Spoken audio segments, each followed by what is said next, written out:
लो बनारसी साड़ी साया blouse cut piece टूपीस polyester झलकौआ लहरेदार झोकेदार मजेदार fancy साड़ियाँ वीआईपी कंपनी की वीआईपी साड़ियाँ एक साड़ी पर दूसरी साड़ी फ्री। ए फेरी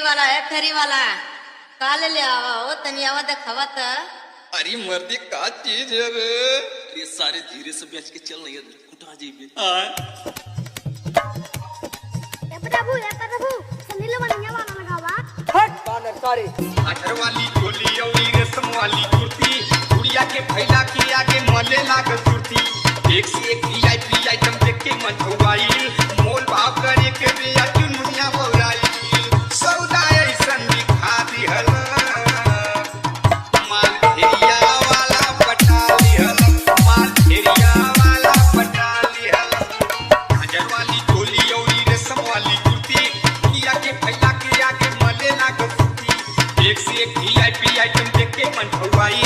मोल भाव करे के रिया दुनिया बोलाई सौदा ऐसन दिखा दिहल माल फेरिया वाला गजब माल फेरिया वाला पटा गजब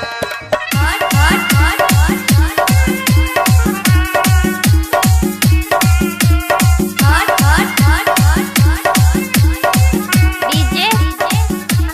सोनू कहेला कि टोकी देखा गोरी कैसन माल बा कहेला कि टोकी देखा गोरी कैसन माल बा पाटी बड़ा मुलायम कपड़ा जैसन तो हर गाल बा कहेला कि टोकी देखा गोरी कैसन माल बा पाटी बड़ा मुलायम कपड़ा जैसन तो हर गाल बा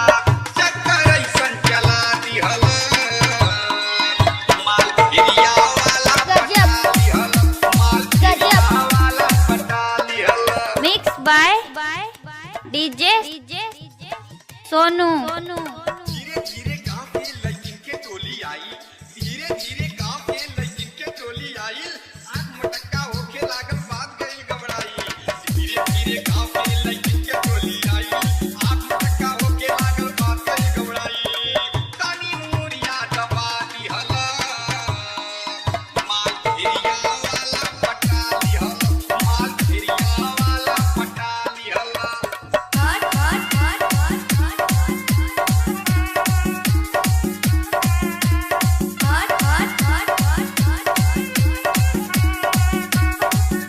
जल्दी कहाँ दिखाई खुल के नाते होता देर हो जल्दी कहाँ दिखाई खुल के नाते होता देर हो चाहे के बाद रहूं हमरा हो जाई अबेर हो जल्दी कहाँ दिखाई खुल के नाते होता देर हो चाहे के बाद रहूं हमरा हो जाई अबेर हो चलिया ऐसन बिछा दिहल माल फेरिया वाला पटा दिहल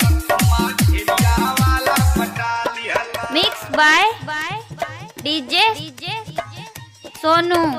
तूबे जी जल्दी में नाही खुले मन के फाइल तूबे जी जल्दी में नाही खुले मन के फाइल रात होई त ये रुपया का बड़ा पगलाइल तूबे जी जल्दी में नाही खुले मन के फाइल रात होई त ये रुपया का बड़ा पगलाइल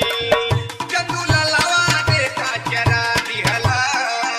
माल फेरिया वाला पटा दिहल माल फेरिया वाला पटा दिहल अजर वाली चोली औरी रेशम वाली कुर्ती दुनिया के फैला के आगे मले लाग सुती एक से एक वीआईपी आइटम देख के मन हुआई मोल भाव करे के दिया दुनिया बौराई सौदा ऐसन दिखा दिहल मोबाइल नंबर 6386654735। सोनू लखनऊ ज्ञानपुर।